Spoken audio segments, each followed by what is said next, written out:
Hello students, आइए आज हम लोग सीखते हैं अनौपचारिक पत्र के अंतर्गत किस प्रकार से आप संवेदना पत्र लिखेंगे। संवेदना पत्र जब हम किसी की मृत्यु से दुखी होते हैं, अपने मित्र के परिवार में किसी की मृत्यु हो गई या और निकट संबंधियों में किसी की मृत्यु हो गई, तो उस मृत्यु के प्रति जो आप उस परिवार के लोगों के लिए संवेदना व्यक्त करेंगे।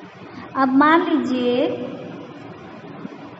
आप विवेक हैं और आपको अपने मित्र के लिए एक संवेदना पत्र लिखना है, जिसमें कारण यह है कि मित्र के पिताजी की आकस्मिक मृत्यु हो गई है।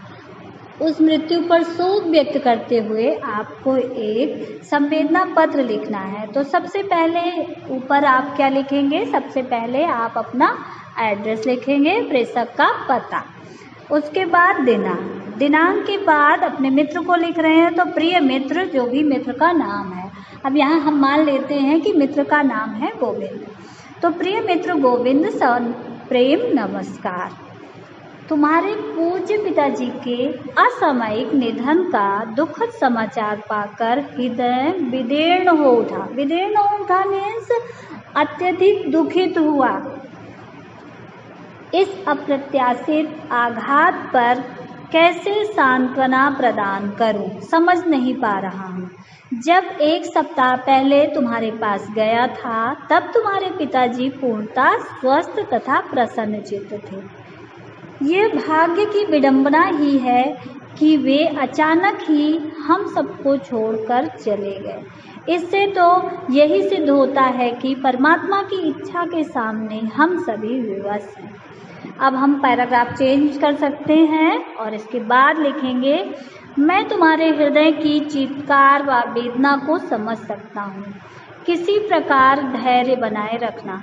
तुम्हारे ऊपर पिताजी के बाद उत्तरदायित्व का बोझ आ पड़ा है। धैर्य के साथ ही उसको उठाया जा सकता है।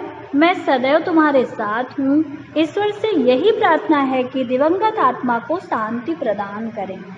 इस आकस्मिक आपदा के समय किसी भी सहयोग की आवश्यकता हो तो शीघ्र ही सूचित करना।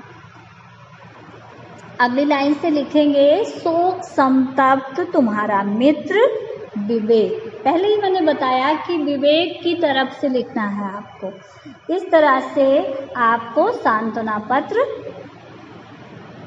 लिखा जा सकता है।